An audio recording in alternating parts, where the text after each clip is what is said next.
Saya Adi Hidayat, putra dan kader asli Muhammadiyah.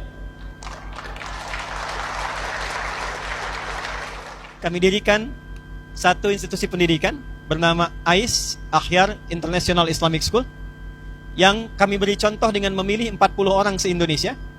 Mereka belajar dari KB, kemudian TK, melanjut ke SD, sampai dengan ke pesantren, SMP, SMA, sampai melanjutkan kuliah PhD, S1, S2, sampai S3.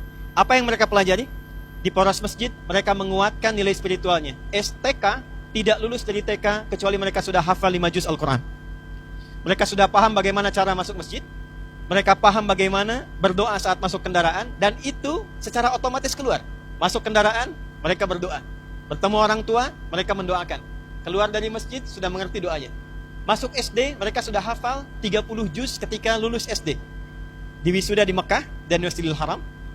Lulus 30 juz ini bukan sekedar paham tentang Quran, tapi juga sudah tertanam dalam diri mereka nilai-nilai dasar pendidikan sesuai dengan harapan dan cita-citanya. Ada yang ingin jadi ulama, maka diberikan pendampingan sesuai dengan nilai keilmuannya.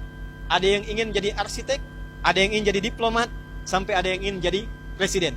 Maka SD lulus 30 juz dan diteruskan kemudian ke pesantren Ma'had Islam Rafia Akhyar yang berada di Banten. Ini akan mendidik mereka selama 6 tahun. Sudah hafal Qur'annya, maka diinstallah ilmu pengetahuan yang sesuai dengan cita-cita mereka dan kebutuhan bangsa dan negara. Jadi di sini diajarkan, yang ingin menjadi menteri, maka kurikulum menterinya diturunkan.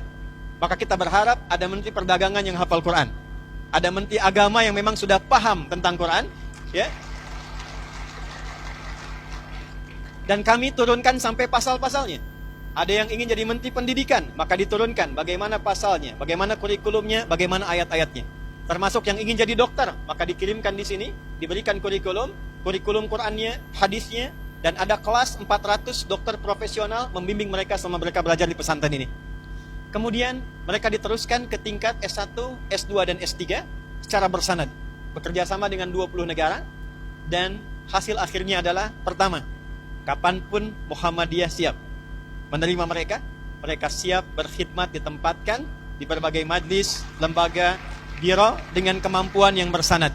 30 juz Quran, paham di bidangnya, ilmunya sudah melekat, dan diabdikan untuk kepentingan bangsa dan negara. Indonesia memanggil, mereka sudah siap dengan ilmunya dan dasar ketaatan spiritualnya. Dunia memanggil, mereka pun siap untuk memberikan kontribusi terbaik sesuai dengan apa yang diharapkannya. Terakhir, sebagai penutup, apa yang kami sampaikan saat ini berkesesuaian dengan harapan besar Negara Kesatuan Republik Indonesia, bahkan tercantum dalam Undang-Undang Sisdiknas nomor 20 tahun 2003.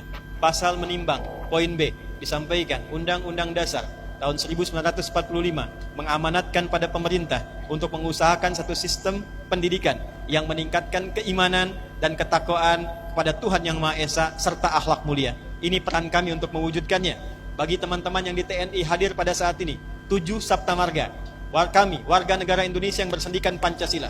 Kedua adalah patriot, ketiga adalah kesatria. Kami kesatria Indonesia yang beriman pada Tuhan Yang Maha Esa, menegakkan kebenaran, kejujuran, dan keadilan.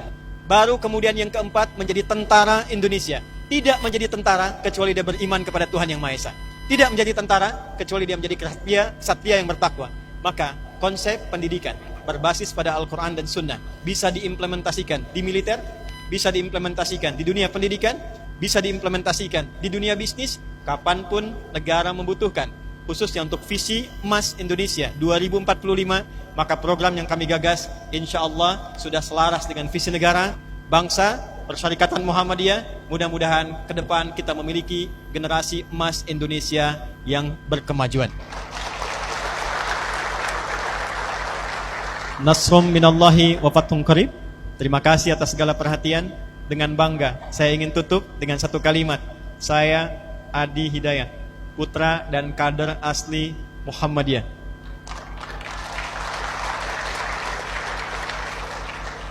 Karena ini live, saya juga ingin mengetahui seluruh lapisan bangsa Indonesia bahwa Muhammadiyah tidak pernah melahirkan putra-putrinya kecuali memiliki kontribusi nyata bagi bangsa, negara, dan agama.